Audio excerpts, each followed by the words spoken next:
शांति। आप सभी देख रहे सामने फोटो, आप हमारे सावल के श्री राम भाई थे, जो कि बहुत पुराने बाबा के बच्चे थे और बहुत निश्चय बुद्धि थे, रेगुलर बाबा की मुरली सुनते थे और बहुत आज्ञाकारी सेवाधारी थे। उनको आज 1 साल हुआ है शरीर छोड़े और उनकी स्थिति बहुत अच्छी रहती थी, हमेशा बस बाबा बाबा बाबा ही उनके बुद्धि में रहता था और बाबा की मुरली को वो बहुत अच्छे से ध्यान से सुनते थे और उसका पालन करते थे। ये हमने देखा।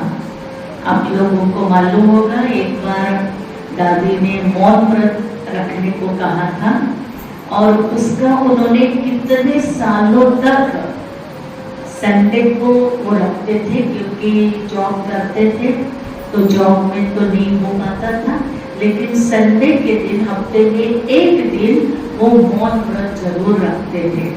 बाकी भी बहुत सारी उनकी धारणाएं थी और आपके लौकिक में आपकी ये दोनों बेटियां हैं, आप सुनीला बहन रामेर में रहती है, अब त्रिवेणी बहन आप अहमदाबाद में रहती है और अम्बावाड़ी में आपका वो बेटा है गोपाल भाई। कुर्सी ले लो, थोड़ा सामने आ जाओ। आप गोपाल भाई उनका बेटा है। आप भी लौकिक जॉब भी करते हैं और कुमार जीवन जी रहा है और आप भी बिल्कुल रेगुलर बाबा की मुरली सुनते हैं, रोज क्लास में आते, सेवा भी करते हैं। और आप हमारी माता जी थोड़ी आ जाओ, इधर कुर्सी ले लो, दे दो माता जी। बाबा को याद करती है, मानती है और वो भी समझो पूरा ही परिवार पवित्र परिवार है। तो आज मुरली सुनती है, वो भी घर में है परंतु मुरली सुनती है। तो श्री राम भाई तो थे ही बाबा के बच्चे और बाबा ने तो हम सबको ज्ञान दिया है कि आत्मा एक शरीर छोड़ती है और जाकर दूसरा शरीर लेती है। तो थे ही बाबा के और अगला जन्म भी कहीं न कहीं बाबा के किसी घर में ही उनको मिला होगा। कम से कम 6-7 महीने का छोटा बच्चा बन के यहाँ किसी माँ की गोद में खेल रहे होंगे। तो थे बाबा के, अभी भी सेवा करते थे और बाबा के बच्चे जहाँ भी जाएंगे वो वहाँ पर भी सेवा भी करेंगे। तो उस परिवार की भी सेवा के लिए वो जरूर निमित्त बनेंगे। तो आज उनके निमित्त बाबा को ब्रह्मा भोजन भी है और उनका परिवार भी यहाँ पर आया है। तो उस ट्रैवल में वैसे तो उनको ज्ञान हमारी लता दीदी से मिला था। लता दीदी थोड़ा सुनाएंगे।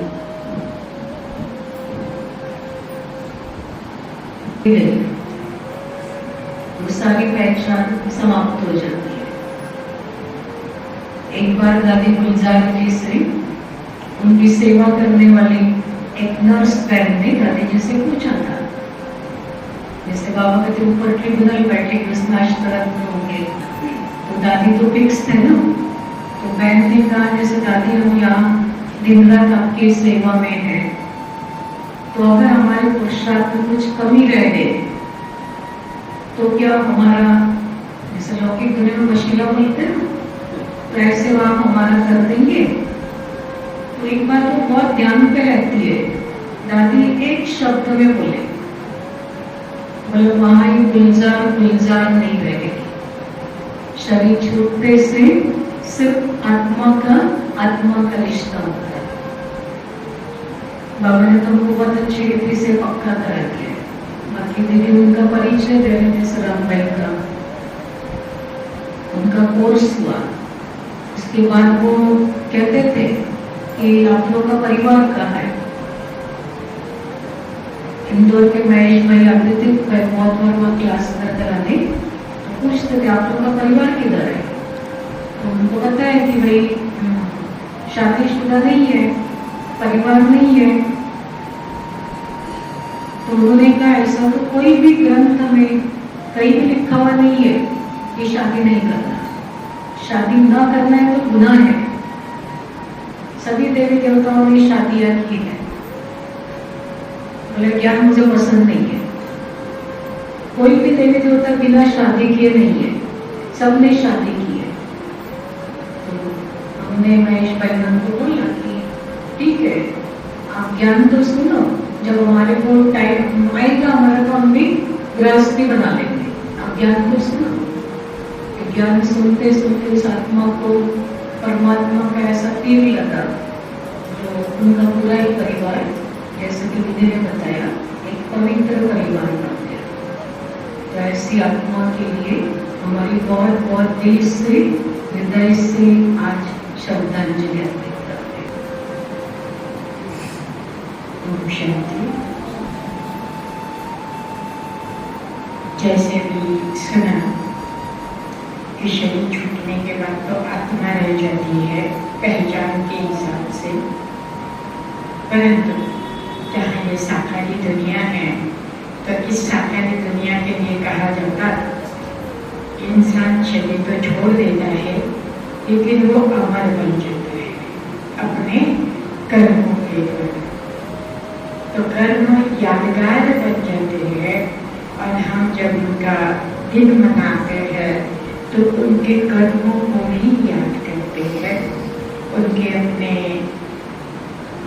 परमपिता परमात्मा प्यारे शिव बाबा ईश्वरीय परिवार के साथ उनका इतना एक लगाव था, प्यार था, जिसके लिए चाहे उनका मौन है तो भी हर कार्य में वो सेवादारी बनकर रहते थे। हम लोगों ने देखा है।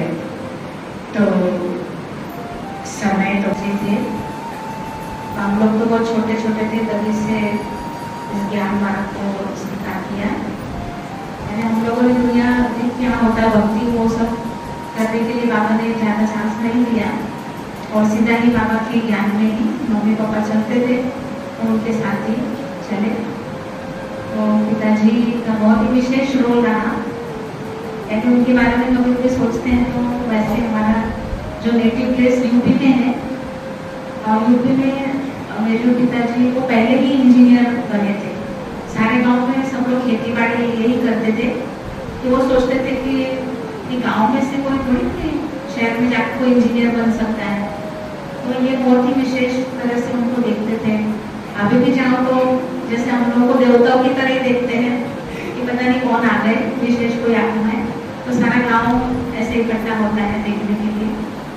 तो ये भी विशेष उनका रोल रहा। और ज्ञान मार्ग में भी वो बहुत ही अच्छे एकदम पक्के थे। चाहे कोई देखे या नहीं देखे लेकिन बाबा देख रहा है ऐसे सोच करके उनका पूरा ही अमृत वेला मुरली एकदम एक्यूरेट रहता था। उनको हार्ट अटैक भी हुए, हॉस्पिटल में भी थे, तो भी उनका इतना मनन चिंतन ज्ञान के ऊपर चलता था कि मीठे बच्चे बड़ा स्लोगन धारणा के लिए मुख्य साथ एकदम एक्यूरेट बिना मुरली पढ़े ही ऐसे बता सकते थे। यानी इतना उनके मन में बाबा के लिए इतना प्यार था। जैसे जानकी दादी कहते कि मैं बोलूँगी तो मेरा मुर्दा भी ज्ञान सुनाएगा। ऐसे पिताजी का था कि बहुत ही मन में एकदम बाबा ही बसा हुआ था। और पिताजी इलेक्ट्रिसिटी डिपार्टमेंट में MSc में DY की पोस्ट से रिटायर हुए थे। फिर वो जॉब भी बहुत एक्यूरेटली करते थे। फिर बाबा की भी जॉब बहुत अच्छे से उन्होंने ड्यूटी की तरह की। किसी दिन में ये गांव में तो वो गांव में हर रोज की हवा बिल्कुल उनका जाना ही रहता था जैसे कोई ड्यूटी हो। मतलब वो वाली गवर्नमेंट की ड्यूटी की। फिर रिटायर होने के बाद ईश्वर की ड्यूटी उन्होंने ज्वाइन कर ली। और फिर बाबा ने उनको तो बुला गया, पता ही नहीं चला। और वो किसी अमृत वेले के समय बाबा की कोविड में चले गए। और वहाँ पे भी उनकी बाबा ने जरूर बहुत अच्छी ड्यूटी लगाई होगी, है ना। एडवांस पार्टी में बाबा कहते हैं तो बाबा को सत्युग की स्थापना के लिए और भी सेवाओं की जरूरत होगी, इसलिए बाबा ने उनको बुला लिया। और अभी भी वो सच में वहाँ सेवा में होंगे ही। तो मैं मन से उनको श्रद्धांजलि देती हूँ। उन्होंने हम सबको बहुत अच्छे मार्ग पर लाया, ताकि ज्वाइन कर लो। और फिर बाबा ने उनको तो बुला गया, पता ही नहीं चला। और वो किसी अमृत वेले के समय बाबा की कोविड में चले गए। और वहाँ पे भी उनकी बाबा ने जरूर बहुत अच्छी ड्यूटी लगाई होगी, है ना। एडवांस पार्टी में बाबा कहते हैं तो बाबा को सत्युग की स्थापना के लिए और भी सेवाओं की जरूरत होगी, इसलिए बाबा ने उनको बुला लिया। और अभी भी वो सच में वहाँ सेवा में होंगे ही। तो मैं मन से उनको श्रद्धांजलि देती हूँ। उन्होंने हम सबको बहुत अच्छे मार्ग पर लाया, ताकि दुनिया में तो माँ बाप बच्चों को गलत भी गाइडेंस देते हैं, लेकिन ये मार्ग है ही अच्छा। तो पूरा परिवार ने ही हमने निश्चय किया कि ये मार्ग को अपनाना है जीवन के अंतिम समय तक और बाबा का नाम रोशन करना है।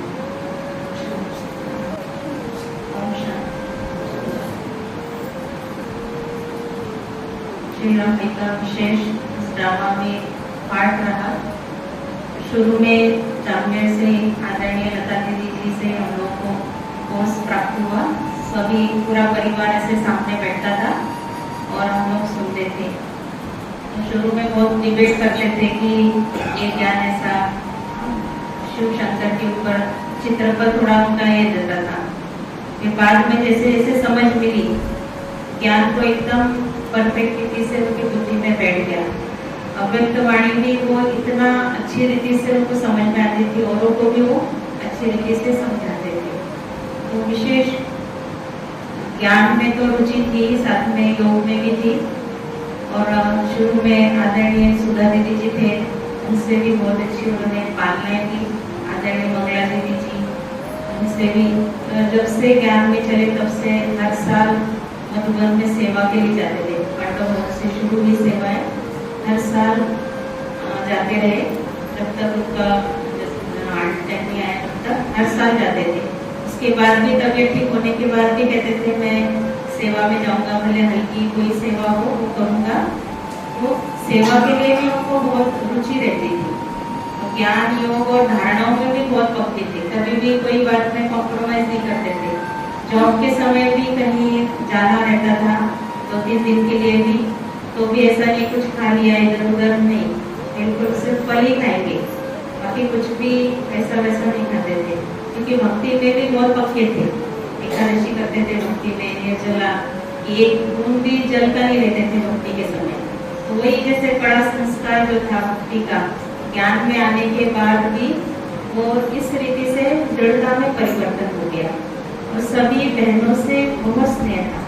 बहनों को वो जैसे एक देवी के रूप में देखते थे कि कोई भी बड़ा प्रोग्राम रखते थे तो कहते थे सब बहनों को बुलाना है, या तो फिर कहेंगे कि विशेष बहनों के कदम घर में पड़ेंगे तो उससे वाइब्रेशन भी अच्छा होगा, आसपास के एरिया में भी सेवा होगी।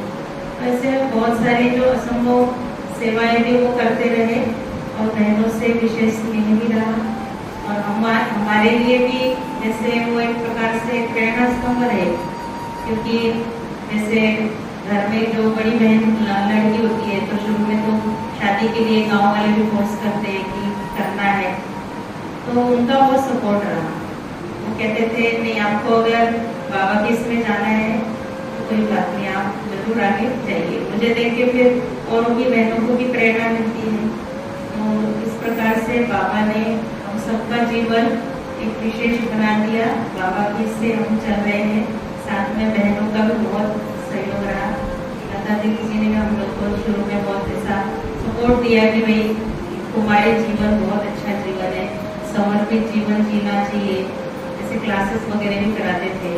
तो श्री राम भाई हमको बहुत सपोर्ट करते थे कि आप जाओ, क्योंकि घर का सपोर्ट हुए बिना आगे का जीवन नहीं जी सकते। तो इसलिए एक ऐसी विशेष आत्मा थी, तो ऐसी विशेष आत्मा को मेरी तरफ से उनको श्रद्धांजलि समर्पित। जो थे वो मौन तो दीदी रखती थे सर्टिफिकेट में, लेकिन खाना खाते समय भी फुल मौन रहता था। कभी मैंने देखा नहीं खाते समय कभी बोले होंगे वो ये कि, और दीदी जैसे कोई काम अपना हल्का हुआ रहता है, मौन के दिल का पूरा होता था। ये भी एक विशेषता है। और उनको मुरली से बहुत प्यार था, जैसे वो जैसे दादियाँ कहती थी ना कि दादी 13वां मुरली पढ़ती हैं, तो उन्होंने क्या किया, जैसे उठते से ही उनकी सब माइंड चैनल पे 6 बजे मुरली शुरू होती है। तो पहले वो मुरली जैसे रेडी होते हैं सेंटर जाने के लिए, तो वो एक मुरली जितना समय मिले वो सुन लेते थे। फिर सेंटर पे 1 टाइम मुरली हो जाती थी, फिर सेंटर से आके भी फिर वो 8 बजे भी मुरली शुरू होती है। जैसे मुरली से बहुत प्यार। उन्होंने क्या किया, फिर जैसे बाबा ने बोला ना समय में जैसे मीडिया नहीं रहेगी, मुरली सेंटर पे नहीं जा सकेगी, तो उन्होंने घर में पूरा स्टॉक भी बना के रखा है। जैसे उस दिन जैसे आई थी ना श्रद्धांजलि के दिन, पिछले साल सभी बहनों को भी दिखाया उन्होंने, जैसे उन्होंने पूरा बाबा कमरे में स्टॉक रखा है। और जैसे वो का भी बहुत इंपॉर्टेंस था उसमें। जैसे कभी कभी ऐसे रहता ना, भूख लगी रहती है, बोलते जल्दी खाना है हमको, लेकिन उनको वो क्या बोलते थे, अगर मेरे को भूख लगी है तो मेरे बाबा को भी भूख लगी है। तो ऐसा भी नहीं कि 2 मिनट में पूरा वो ईद के साथ भूख लगाते थे, पूरा 10-15 मिनट। ऐसा है, बहुत सारी विशेषताएं उनके अंदर है। तो बस इतना ही उनके लिए उनकी बात और उनकी धारणा बता रहे हैं ना, बहुत दृढ़ थे वो। उनकी नेचर वैसे भी रमणीक भी थे, गंभीर भी थे। और बोला ना, मौत के दिन भी वो अपने सब काम करते थे, चाहे मार्केट जाना कुछ भी। तो मैंने सुना था एक बार कि वो मार्केट गए थे सब्जी लेने। आप लोग के एक तो हाइटेड थे, अच्छे, थोड़े पर्सनालिटी भी अच्छी थी। मार्केट में गए सब्जी लेने, गांव की माताएं थी, वो सब्जी खरीद रहे थे। ये मौन में इशारे से बात कर रहे थे, इशारे से।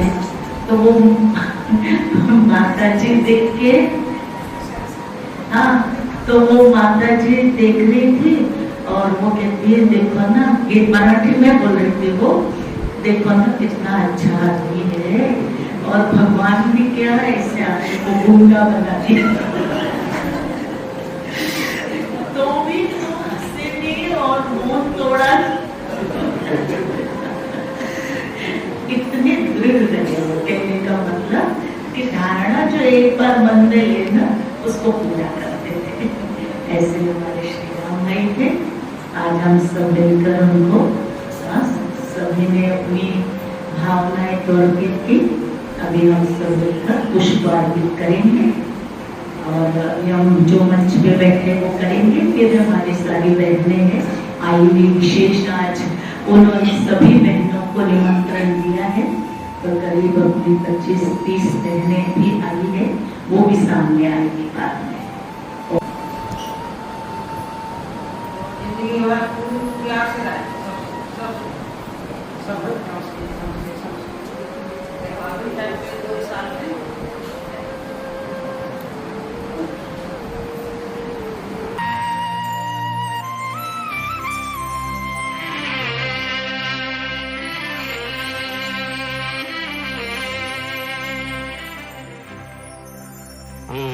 जाने वाले हो सके तो लौट के आना, तो जाने वाले हो सके तो लौट के आना।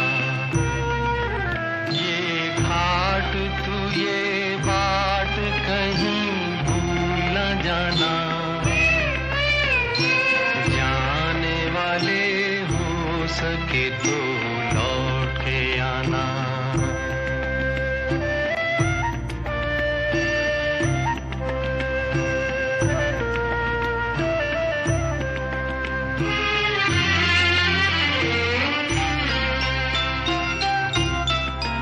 बचपन के तेरे मीत तेरे संग के सहारे, बचपन के तेरे मीत तेरे संग के सहारे, ढूंढेंगे तुझे गली गली सब ये गम के मारे, पूछेगी हर निगाह कल तेरा ठिकाना, जाने वाले हो सके तो लौट के आना।